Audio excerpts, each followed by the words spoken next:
तर मित्रांनो, आता मी आहे कोकणामध्ये, महाडमध्ये, आणि मी तुम्हाला एक अनबिलिव्हेबल असं दृश्य दाखवणार आहे. आता जसं आपल्याला माहिती आहे, छत्रपती शिवाजी महाराजांचं वर्चस्व हे सगळीकडे होतं, पण जे दृश्य मी आता तुम्हाला दाखवतोय त्याच्यामध्ये महाराजांच्या चेहऱ्याचं पूर्णपणे आकृती ही पाहायला मिळते.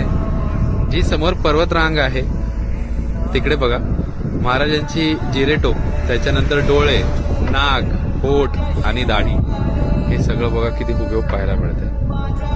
तुमच्यापैकी किती जणांनी तिकडे येऊन हा अनुभव घेतलाय हे नक्की मला कॉमेंट सेक्शन मध्ये सांगा. पण खरंच अंगावर काटे आणणारं दृश्य हे आज मी अनुभव करतोय इथे.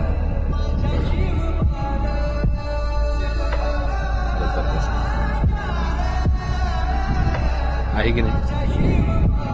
म्हणजे महाराजांचं वर्चस्व हे निसर्गामध्येही आहे, हे आपण आज समोरून साक्षात बघत आहोत.